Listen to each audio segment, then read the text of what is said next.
오늘 본문은 너무나 잘 알고 있는 것처럼 바울이 다메섹으로 가던 길 위에서 예수님을 만난 장면입니다.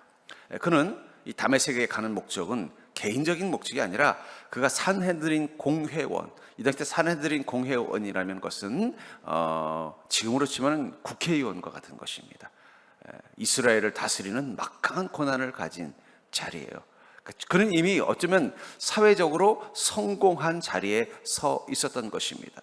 그는 거기서도 더 높은 자리를 원했던 것 같아요. 대제사장이라든지 아니면 율법학자와 같이 가장 높은, 산헤드린에서도 제일 높은, 우리 지금 보시면 국회의장급 정도 되는 자리를 기대하면서 더 열심히 자신에게 맡겨진 직무를 다하기 위해 유대교로서는 기독교가 공공의 적이라고 생각해서 기독교를 핍박하고 있던 시절 더 앞장서서 교회를 핍박하기 위해서 다메섹으로 가던 길이었습니다.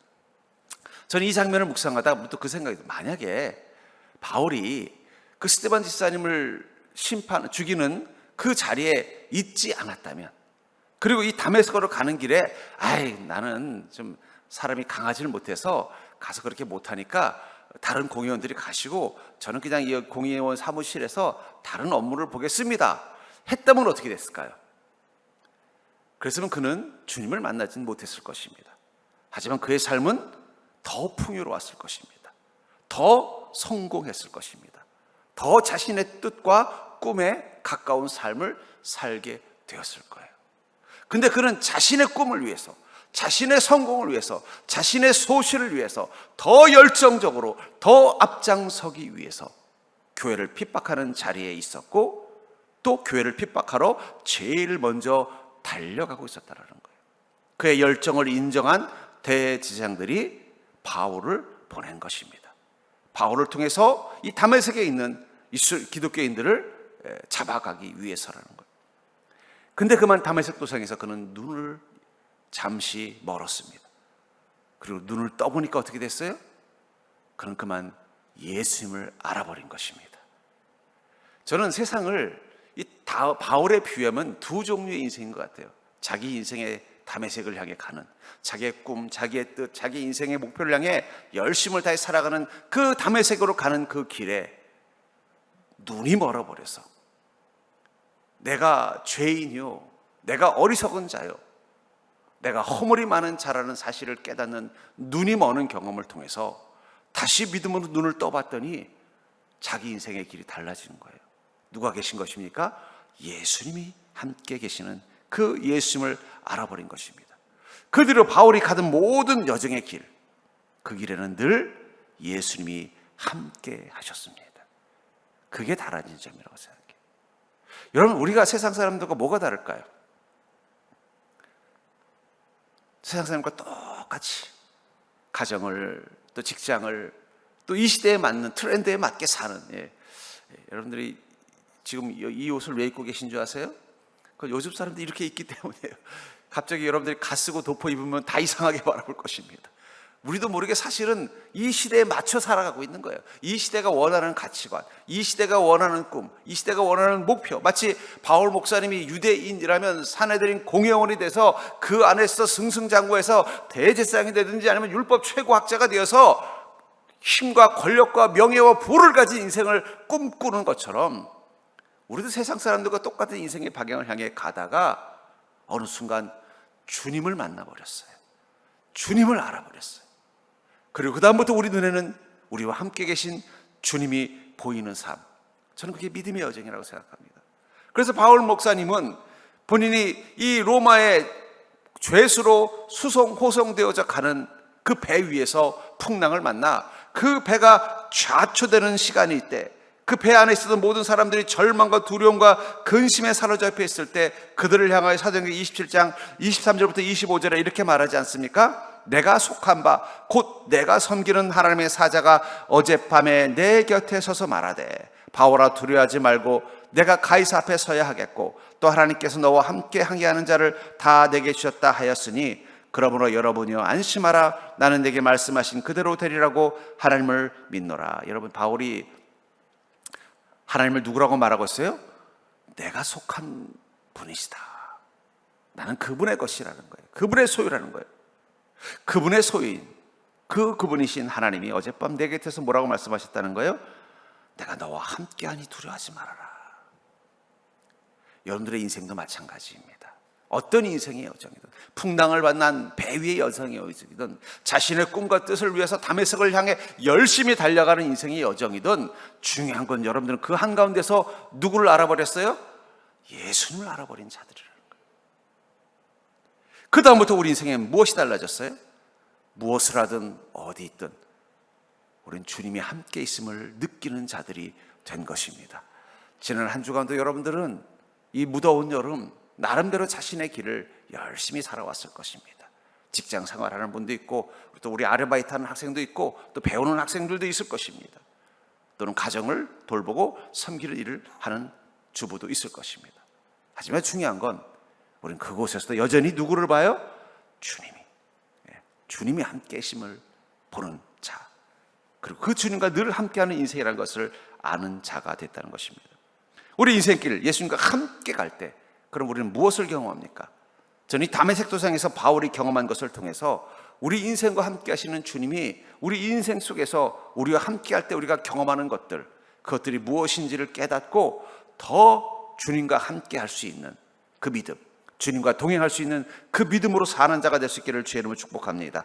우리가 주님을 알아버린 자로서 주님과 함께 우리 인생의 삶을 살면서 우리는 가끔씩 주님이 우리를 멈추게 하시는 것을 경험하게 될 것입니다. 4절부터 6절을 보면 땅에 엎드려져 들음에 소리가 있어 이르되 사오라 사오라 내가 어찌하여 나를 박해하느냐 하시거늘 대답하되 주여 누구시니까? 이르시되 나는 내가 박해하는 예수라. 너는 일어나 시내로 들어가라. 내가 행할 것을 내게 이를 자가 있느니라 하시니. 예수님께서 바울을 다메섹 도상에서 부르셨습니다. 그 길 위에서 부르시고 뭐라고 말해요? 너는 다메섹으로 가라. 내가 행할 것을 내게 이를 자가 있을 것이다.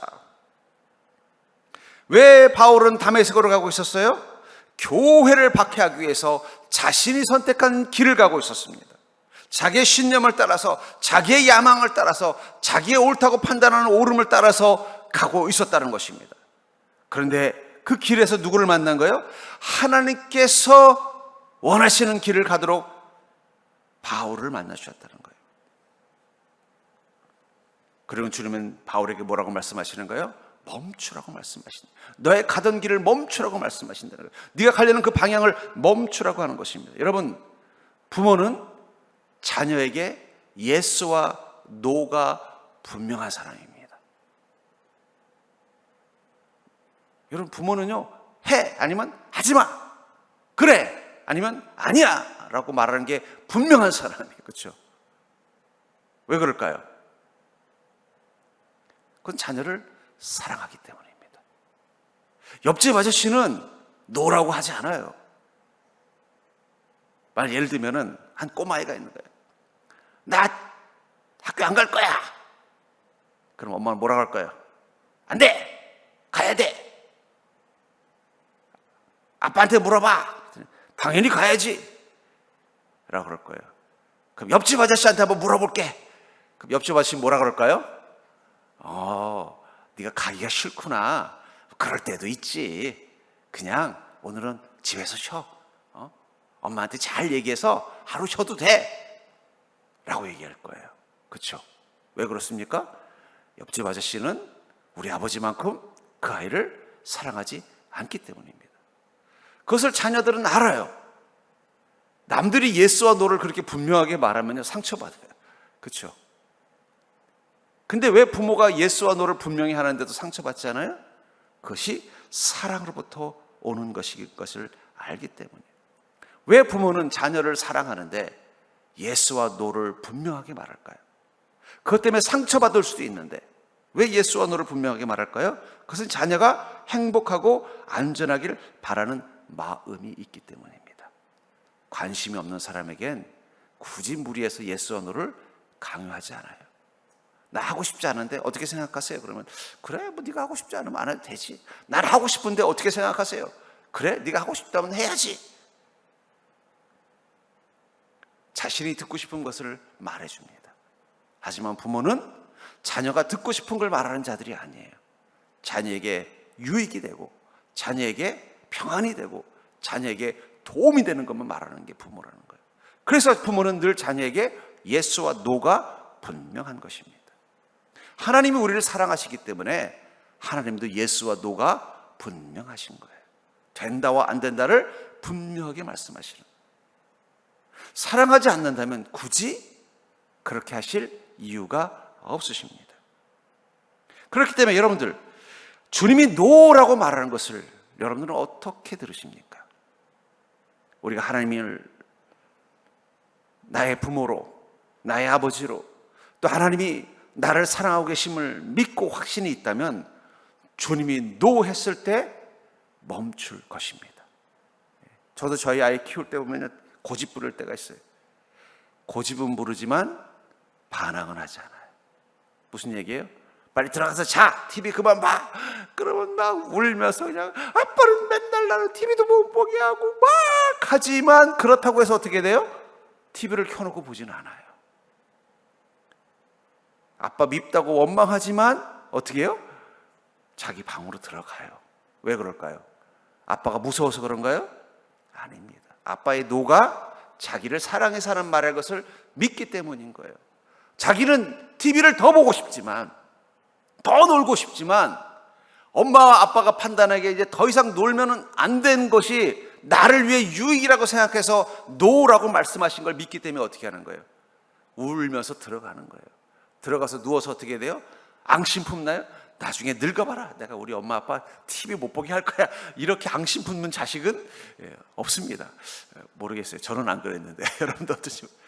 왜 그렇습니까? 그 노에 사랑이 있다는 걸 믿기 때문이라는 거예요. 하나님, 여러분들 사랑하십니다. 믿으십니까? 근데 사랑하는데 왜 맨날 옆집 아저씨처럼 예스만 할 거라고 생각하세요? 맨날 너희들 하고 싶은 대로 하라고 말씀하는 건 옆집 아저씨지 아버지가 아닙니다. 그렇죠?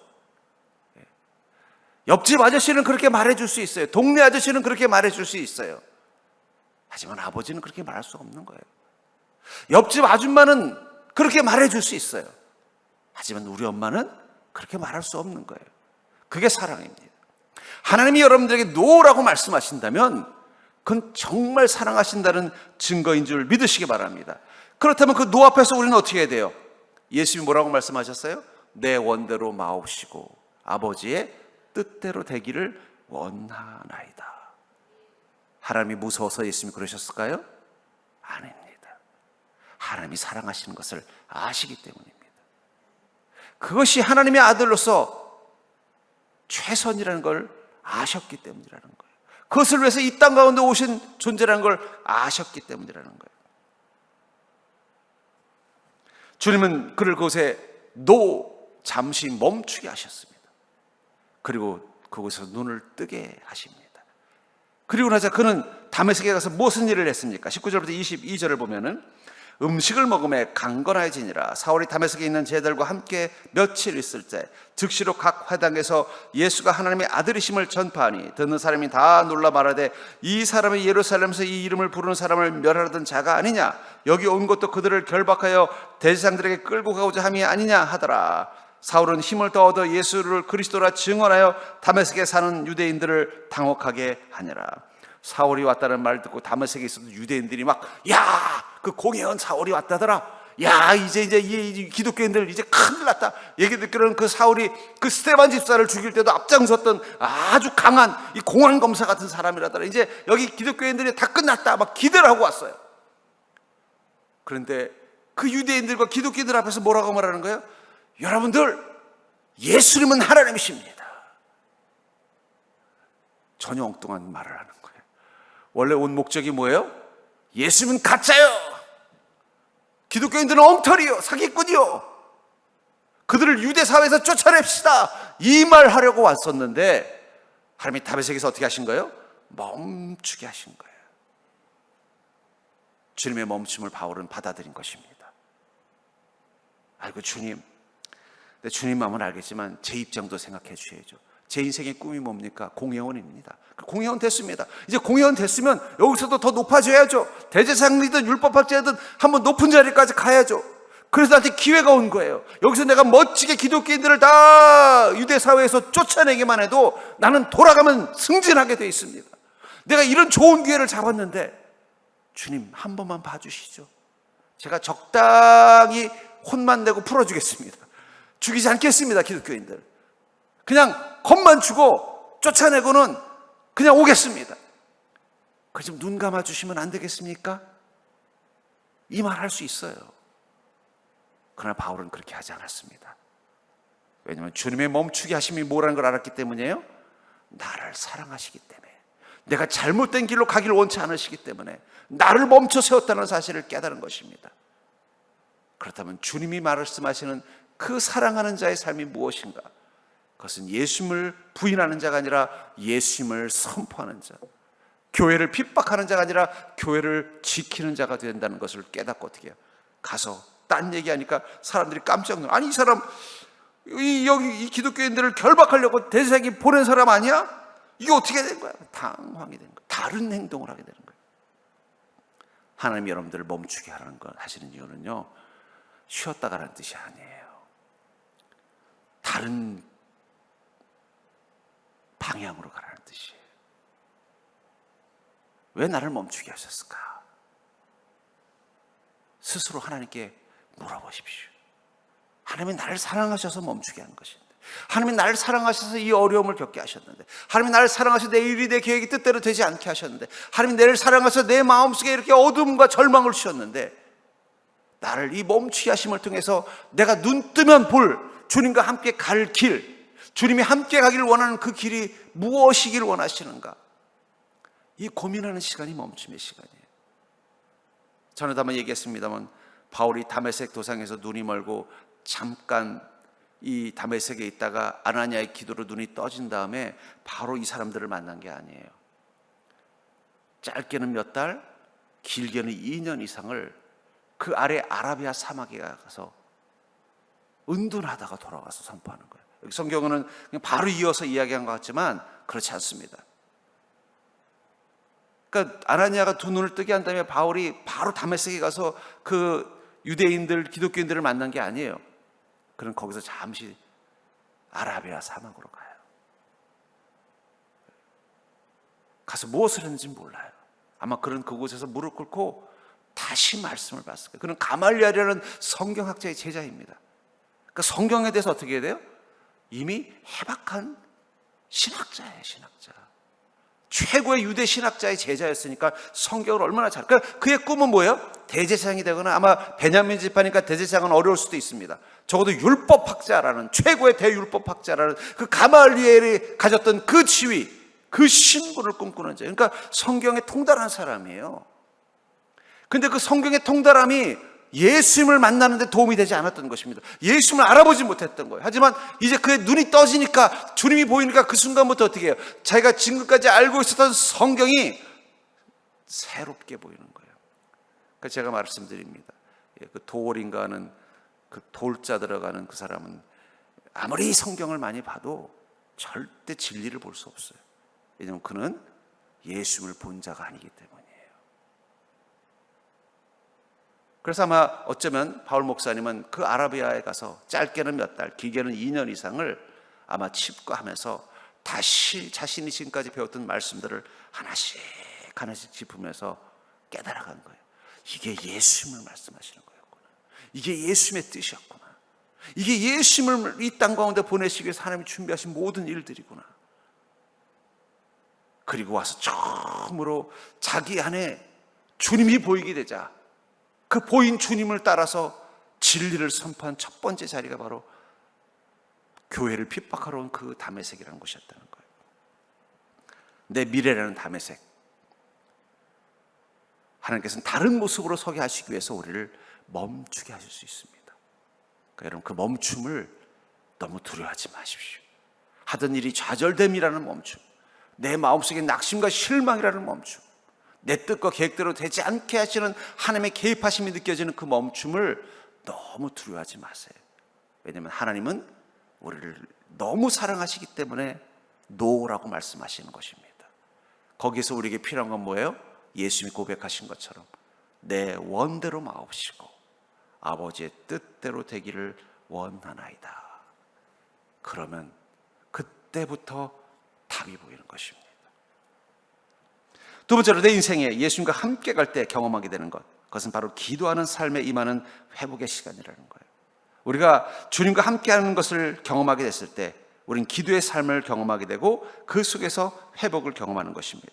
10절부터 12절을 보시면 그때 다메섹에 아나니아라 하는 제자가 있더니 주께서 환난 중에 불러 이르시되 아나니아야 하시거늘 대답하되 주여 내가 여기 있나이다. 주께서 이르시되 일어나 직가라는 거리로 가서 유다의 집에서 다소 사람 사울이라는 사람을 찾으라. 그가 기도하는 중이니라. 그가 아나니아라는 사람이 들어와서 자기에게 안수하여 다시 보게 하는 것을 보았느니라 하시거늘. 바울은 눈을 잃었습니다.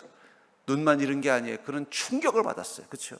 단순히 앞만 안 보이는 게 아니라 자기가 지금까지 믿고 왔던 신념, 성경을 통해서 자기가 가지고 있던 신앙이 순식간에 깨지는 거예요. 나는 내가 온전한 믿음을 가진 자인 줄 알았는데, 말씀을 바로 아는 자인 줄 알았는데 보니까 거꾸로 알고 있었다는 것입니다. 그 결과가 뭐예요? 교회를 핍박하는 자리, 예수를 부인하는 자리라는 사실을 깨닫고 충격을 받은 거예요. 내가 지금까지 잘못된 길을 가고 있었구나, 잘못된 삶을 살았구나. 그리고 그 결과는 뭐예요? 앞으로 자기가 살 모든 계획마저도 어떻게 돼요? 스톱이 된 거예요. 왜냐하면 앞으로 내가 지금까지 왔던 모든 방향들, 내가 지금까지 앞으로 살기로 경험했던 내 마음의 모든 계획과 뜻들이 다 진리로부터 멀어지는 길이라는 사실을 알았기 때문입니다. 그러니 그가 그 어둠 속에서 할 수 있는 건 뭘밖에 없어요? 기도밖에 없었습니다. 여러분, 기도의 시간은 뭐 하는 시간일까요? 기도의 시간은 우리 마음에 어둠이 임한 시간입니다. 깜깜한, 앞이 보이지 않는 시간. 기도의 시간은 우리 마음에 혼돈이 온 시간입니다. 내가 의지했던 것, 내가 믿었던 것, 내가 판단했던 것들이 어리석고 헛되다는 사실을 깨닫는 혼돈의 시간입니다. 기도의 시간은 내가 아무것도 할 수 없는 가장 무능하고 연약해지는 시간이에요. 하나님께서는 우리의 기도를 응답하십니다. 그 기도에 치유하십니다. 근데 여러분들, 그 치유는 기도하면 이루어지는 게 아니에요. 먼저 기도의 삶이 우리 가운데 임하는 것입니다.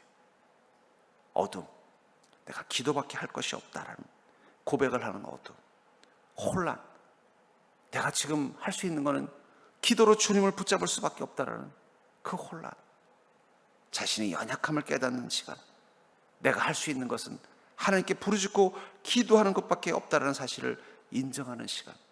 그러니까 여러분, 하나님의 그 응답과 치유와 회복을 경험할 때 나타나는 첫 번째 내 안의 고백이 뭐냐?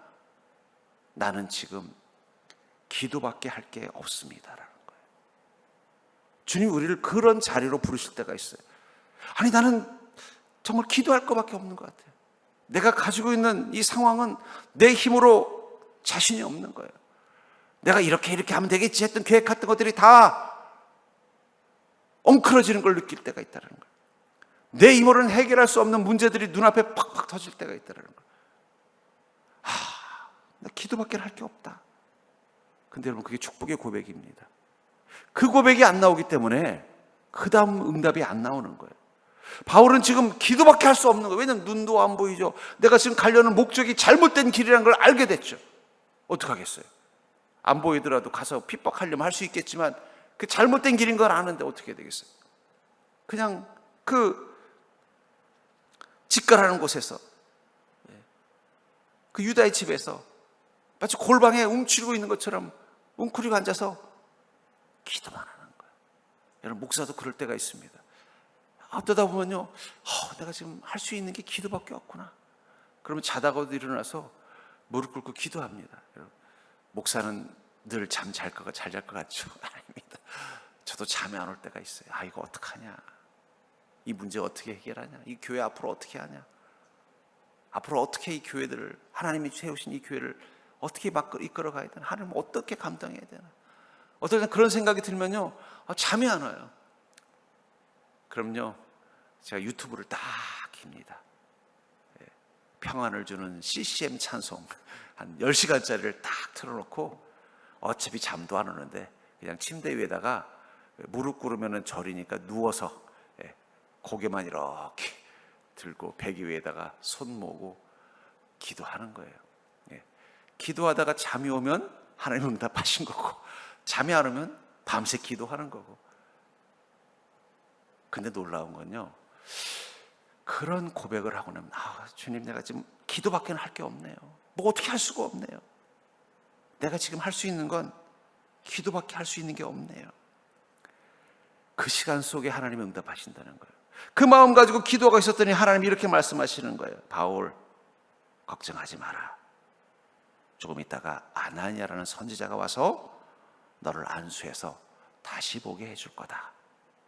그리고 하나님이 아나니아를 찾아가서 뭐라고, 야 아나니아야, 너 가서 바울에게 안수하고 그의 눈을 뜨게 하라 그랬더니, 아이고 하나님, 그 바울이 어떤 사람인지 아시지 않습니까?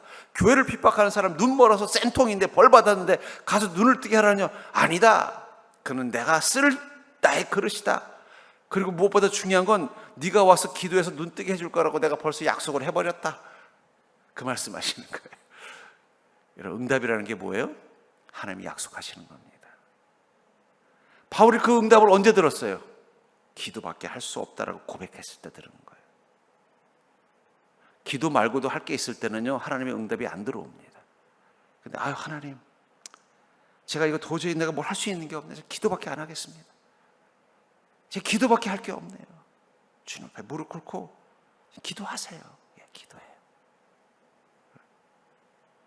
그러면 그 순간 내 마음속에 마치 엘리야가 그 갈멜산에서 간절히 기도할 때 7번 무릎 꿇고 기도했더니 저쪽에서 다가오는 그 손만한 구름처럼 하나님의 작은 응답이 있는 거예요. 하나님이 많은 말 하지 않았어요. 뭐라고 해요? 야 바울, 조금 있으면 아나니아라는 선지자가 와서 너에게 안수해서 너의 눈을 뜨게 해줄 거야. 여러분, 하나님은요 우리에게 평생치 하나님의 계획을 말씀해 주신 적이 없습니다. 하나님은 우리 늘 간질나게 만들어요. 애가 좀 그 다음 뭘 하면 되는지, 그 다음에 어떤 일을 할지 좀 말씀해 주시면 우리 얼마나 편하겠어요. 그렇죠? 근데 하나님 그렇게 한 적이 없어요. 여러분들에게만 그런 게 아닙니다. 목회자한테도 그렇습니다. 제가 처음 이 교회 부임해서 왔는데 보니까 교회 내부는 시끄럽죠. 건물은 낡았죠. 주변에는 보니까 폐가들이 있죠. 보니까 시장 문 닫는다는 소리 나오죠. 아유, 내가 시골로 왔는데 좀 안 좋은 동네로 사역 왔나 보다. 저 서울에서만 목회했으니까 이런 경험 처음이니까. 할 게 없더라고요. 그래서 기도만 했습니다. 기도. 하나님, 저를 보내신 데는 이유가 있을 겁니다. 아니, 시골 목회 많이 하신 분 보내서 하셔도 되는데 서울에서 태어나가지고 서울에서 교회에서만 목회하고 서울밖에 모르는 저한테 이곳으로 보낸다는 주님의 뜻이 있는 줄 믿습니다. 그리고 그냥 무슨 일을 하실지 모르지만 하나님이 부르신 데는 분명히 뜻이 있을 거라고 믿고 그냥 순종하면서 나에게 무슨 일을 맡기시나 계속 기도하면서 있으면서 별의별 일이 있을 때마다 저는 제 마음속에 그래요. 아이고, 기도밖에 할 게 없네요. 그럼 또 하나님이 그곳에 또 답을 주시고 길을 보여주시고 뜻을 알게 해주시는 거예요. 그렇게 10여 년 지나고 보니까 그래서 나를 보내셨구나 알아지는 것들이 있습니다. 근데 아직도 30%밖에 모르겠어요. 아직 70%는 안 말씀해 주셨어요. 제가 보니까 은퇴한 다음에 100% 다 말씀해 주실 것 같아요. 어쩌면 나머지 목회 시간도 뭐예요? 그걸 하나씩 알아가는 시간이에요. 그러니까 여러분, 그리스도인의 인생에도 기쁨 중에 하나는 뭔지 아세요?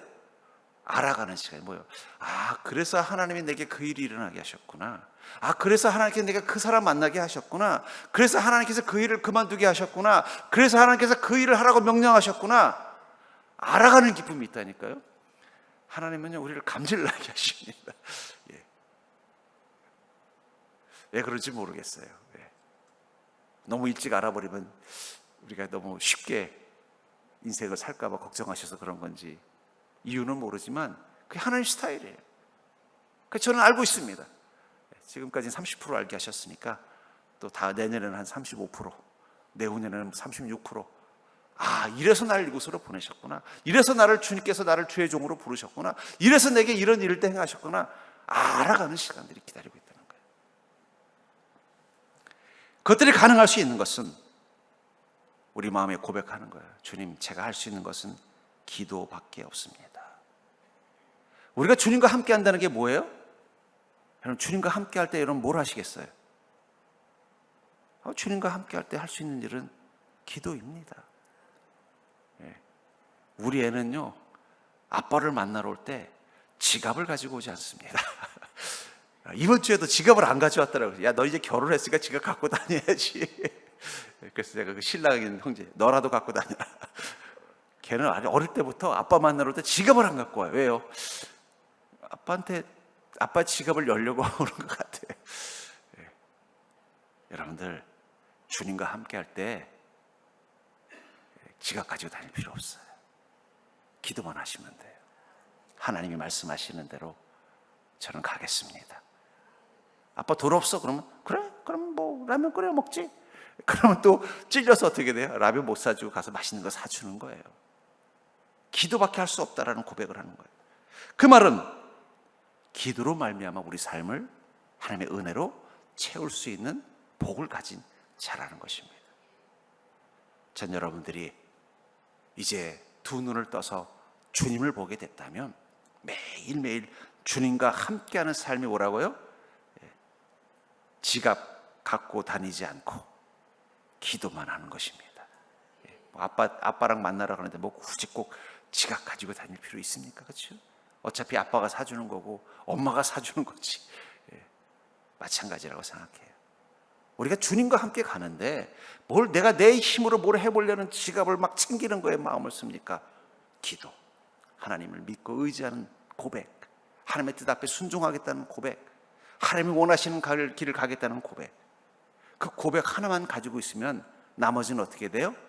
주님이 지갑 여는 거예요. 그래서 예수님께서 제자들을 2명씩 보낼 때 뭐라고 그래요? 너희는 전대도 차지 말고 지팡이도 뭐 지지 말고. 왜 그렇게 하셨을까요? 그 가지고 다니봤자 짐돼요. 왜냐하면 가면 다 하나님이 준비해 놓고 계시는데, 준비해 놓고 있는데 뭘 그 아들을 뭐하러 가져갑니까? 그렇잖아요. 그 준비되어 있기 때문에 가져갈 필요가 없는 거예요. 준비되어 있는 걸 가져가면 그건 그 순간 뭐가 되는 겁니까? 짐이 되는 거예요, 여러분들. 옛날에 제가 중고등부 때 수양회 가면요, 수양회 주로 어디 가요? 그냥 뭐 어디 계곡이나 강가로 갑니다. 그러면요, 계곡에 뭐 숙소도 없고 먹을 것도 없으니까요, 짐이 얼마나 많은지 몰라요. 그냥 중학교 1학년짜리인 저도 그 군용 텐트 폴대 나무로 된 거, 그 무거운 거를 메고 전기차 타고 가는 거예요. 솥 감아서 들고 가고 막. 요즘은 수영에는 보니까 애들 가방이 되게 작더라고요. 그래서 요즘 이불도 안 가져가더라고요. 다 준비되어 있기 때문이죠. 마찬가지입니다.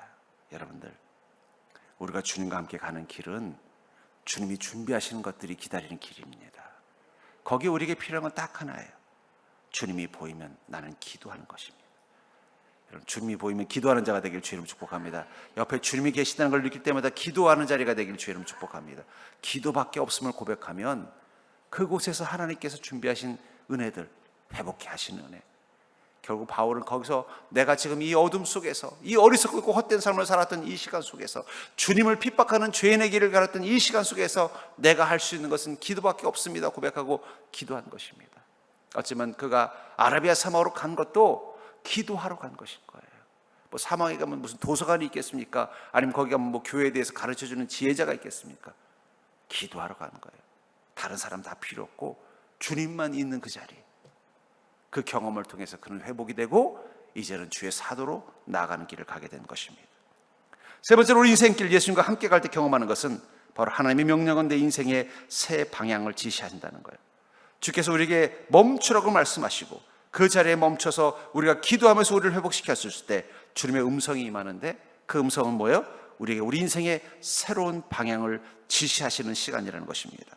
15절과 16절을 보면 주께서 이르시되 가라, 이 사람은 내 이름을 이방인과 임금들과 이스라엘 자손들에게 전하기 위하여 택한 나의 그릇이라. 그가 내 이름을 위하여 얼마나 고난을 받아야 할 것을 내가 그에게 보이리라 하시니. 아나니아가 아이고 주님, 그 바울이라는 사람 제가 듣기로는 이 예루살렘에서 교회를 그렇게 핍박하고 주님의 백성, 주님의 종들을 그렇게 괴롭혔던 사람이라는데 그를 왜 뭐하러 안수해서 눈을 뜨게 합니까? 그랬더니 뭐라고 말씀하셨어요?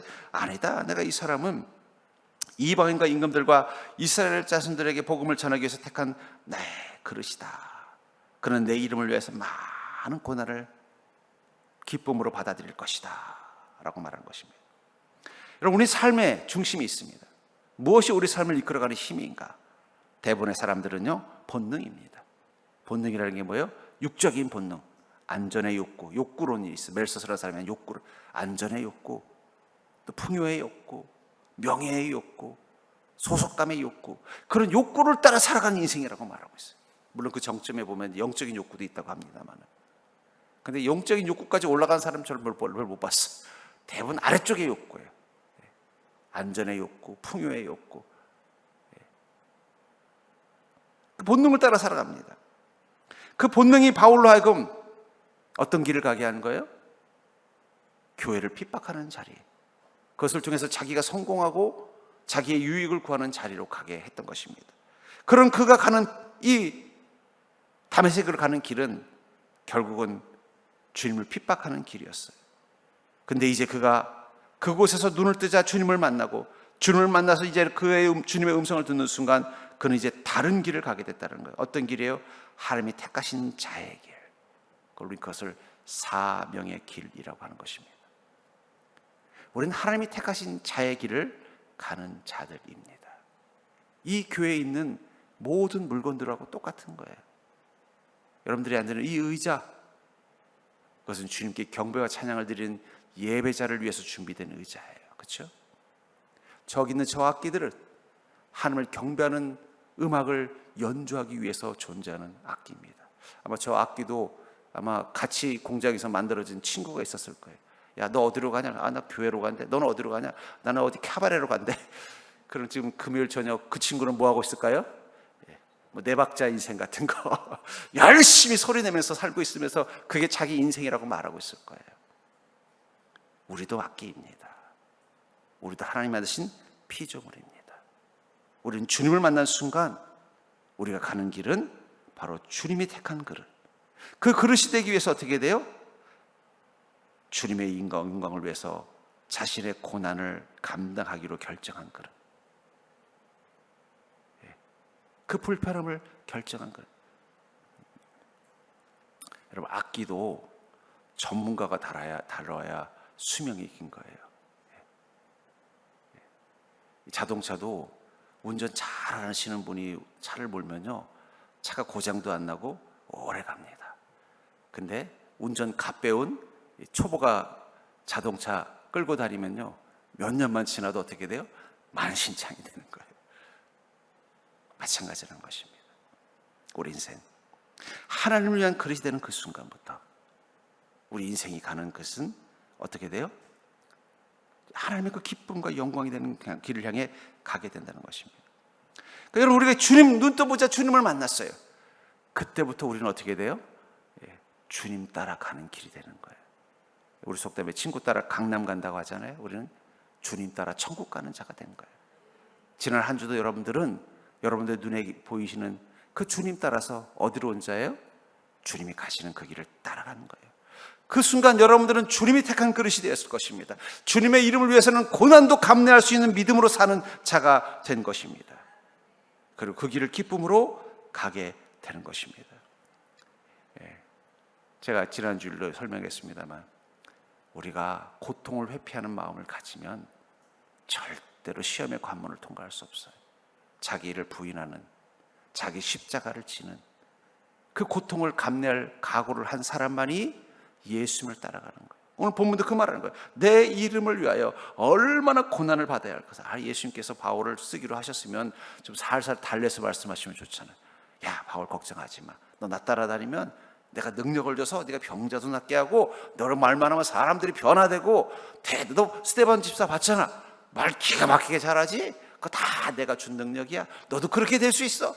이렇게 말하면서 꼬실 것 같지만 뭐라고 말해? 주님은 너 나 따라다니면 내 이름을 위해서 고난당해야 돼. 예수님도 약간 보면 티인가 봐요. 제자들에게 어떻게 말해요? 베드로한테도 네가 나를 사랑하면은 젊어서는 네 원대로 살았지만 늙어서는 성령님이 너를 끌고 그 십자가의 길을 향해 가게 만들 거야. 예수님도 티 같은 말씀을 하실 때가 있습니다. 지금 그렇게 말씀하신다는 거예요. 그럼 우리들 말해, 그 고난 어떻게 감당해? 근데 여러분들, 그 고난의 길이 고통의 길은 아닙니다. 저는 이 사도행전을 볼 때마다, 또 이 목회 서신서들, 이 사도들이 서신서를 볼 때마다 그분들이 참 어렵게 주님의 일을 했다는 게 느껴져요. 근데 그 목소리의 톤을 보면요, 뭔가 힘이 있어요. 여러분, 왜 남자들이 군대 얘기하는 줄 아세요? 군대가 힘들었지만 그래도 자기가 제일 멋있어 보였기 때문이에요. 그때는 막 진짜 뭐 그냥 저 시베리아에 가도 그냥 살 것 같고, 그냥 진짜 뭐 자기 맘만 먹으면 뭐 그냥 뭐 두려울 게 없는 그런 시절에 대한 그리움이 자꾸 뭘 얘기하는 거야? 말만 하면 군대 얘기야. 그 고생한 얘기를 왜 하느냐? 자기는 그 고생도 이길 만한 힘이 있는 자로 살았던 시절이 있었다는 거예요. 그 시절에 사실은 그리운 거예요. 그리운 거. 예. 여러분, 우리가 주님과 함께 고난당하는 거 두려워하지 마시기 바랍니다. 왜냐하면 주님 고난만 준다면 얼마나 걱정이 되고 두렵겠어요. 근데 제가 성경에 보면요, 그 고난당한 사람들이 전혀 고통스러워하는 것 같지 않았어요. 사도행 16장 21절부터 25절에 보면은 바울 목사님이 복음을 전하다가 감옥에 갇힌 장면이 이렇게 나와요. 무리가 일찍 일어나 고발하니 상관들이 옷을 찢어 벗기고 매로 치라 하여 많이 친 후에 옥에 가두고 간수에게 명하여 든든히 지키라 하니, 그가 이러한 명령을 받아 그들을 깊은 옥에 가두고 그 발을 착고에 든든히 채웠더니 한밤중에 바울과 실라가 기도하고 하나님을 찬송하며 죄수들이 듣더라. 바울 목사님이 주님 안 만나고 여전히 사내들은 공회원으로 여기저기 돌아다녔으면 아마 이 마을에서도, 이 성에서도 바울은 환영받았을 거예요. 그 상해들인 공회원, 이거 이스라엘의 그 높은 분이 오셨다더라. 그냥 귀빈들이라고 와가지고 막 대접해주고 그냥 막 좋아해주고 난리가 났을 텐데, 복음 전한다는 이유로 어떻게 된 거예요? 고발당하고 매를 맞고 모함당하고 감옥에 들어간 것입니다. 주님과 함께 한다고 고난당한 거예요. 근데 거기 가서 뭐라고 말해요? 기도하고 하나님 찬송했다는 거예요. 남들이 보면 미친 사람 같죠. 미쳐서 그런 게 아니에요. 그 고난이 결코 끊을 수 없는 깊은 기쁨. 우리가 주님을 위해서 당하는 고통은 고통이 아니라 기쁨으로 바뀝니다. 여러분, 노동과 운동의 차이가 뭐예요? 제가 가끔 이렇게 집에서 나오면 젊은이들이 이 떼 앞에서 뛰고 있더라고요. 제가 그래서 참, 이 떼 앞에서 뭐하러 뛰나? 근데 그 옆에 또 보니까 삼성 노동자들이 떼 앞에서 또 일하러 가고 있더라고요. 근데 표정이 달라요. 운동하는 젊은이들은 그 땀을 뻘뻘 흘리는데도 막 얼굴이 빛이 막 그냥 막 신나 보여요. 근데 일하러 가는 분은 표정이 피곤한데 또 야근했는데 또 가야 돼, 이런 표정이에요. 주님 주시는 고난은 고통이 아닙니다. 그 고난을 감당하기로, 그것을 위해서 주님과 함께하기로 결정한 순간 우리 안에는 깊은 영혼으로부터 오는 기쁨이 올라오는 거예요. 기쁨. 세상에는 느낄 수 없는 기쁨. 저는 그 기쁨을 여러분들이 아는 자이길 주로 축복합니다. 그 기쁨을 한번 맛본 사람은 어떻게 돼요? 물불 안 가리는 거예요. 바울 목사님은 배짱이 있어서, 두려움이 없어서 그렇게 매를 맞고 때로는 돌에 맞아서 죽을 뻔도 하고 그랬는데도 또 예루살렘 가가지고 거기서 또 감옥에 가가지고 또 그 감옥 속에서 또 끌려가가지고 저 풍랑 만나서 그냥 배가 뒤집히는 일을 당하고, 거기서 또 간신히 살아났더니 또 몰타라는 섬에서는 또 독사에게 몰려가지고 죽을 고비를 넘기고, 그런데도 보면 그냥 늘 힘이 있고 기쁘고 밝으니까 함께하던 사람들이, 저 사람은 이 고통, 우리는 지금 아이고 이거 배풍랑 만나서 우리 이러면 어떡하면 좋으나, 야 이거 있는 재산 다 날려서 어떡하면 좋으나, 야 이런 곳에 갇혀서 이거 어떡하면 좋으나, 그냥 인생이 막막하고 걱정이 되고 두려움이 많아서 근심 가운데 있는데, 저 사람은 재판받으러 가는 저 사람은 혼자서 뭐가 그렇게 신나 가지고 주님을 찬양하고 기뻐하는 거예요. 그것은 그냥 바울 목사님이 특별해서가 아니에요. 그는 주님과 함께하는 인생이기 때문에 성령님이 그 마음에 그 고통을 이길 수 있는 기쁨을 주시기 때문에, 여러분 기억하시기 바랍니다. 세상에 풍랑이 온다고, 세상에 어려움이 온다고, 세상에 문제가 온다고 우리가 주님과 함께하는 삶을 멈추지 않으면 그 고통이 내게, 그 고난이 고통되지 않습니다. 내 안에 기쁨이 됩니다. 힘이 됩니다. 그리고 소망이 됩니다. 왜냐하면 우리는 편한 길 대신에 주님과 함께 가는 그 고난을 가는 길을 선택한 순간 잠깐 힘들지만 그러나 점점 더 내 안에서 밀려오는 그 기쁨이 있어요.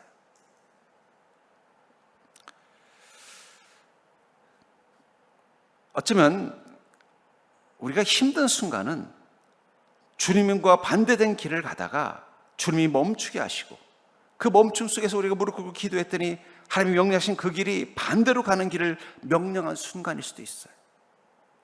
하지만 그 순간만 우리가 이겨내고 그래도 주님과 함께 가기로 결정하고 우리 인생의 방향을 틀어서 가면 점점 더 내 안에 형언할 수 없는 기쁨이 몰려오는 것입니다. 내가 주님과 같이 가길 잘했다. 주님 따라가길 잘했다. 주님과 가까워지는 길을 선택하길 잘했다. 그런데 내 판단을 따라, 내 성정을 따라, 내 지금까지 살아왔던 태도를 따라 주님이 멈추라고 말씀하시고 주님이 돌아서라고 말씀하시는데도 아이고 주님 전 못하겠습니다. 마치 그 어리석은 부자 청년처럼 그 길을 가면요, 재물은 많지만 마음은 궁핍한 자의 삶.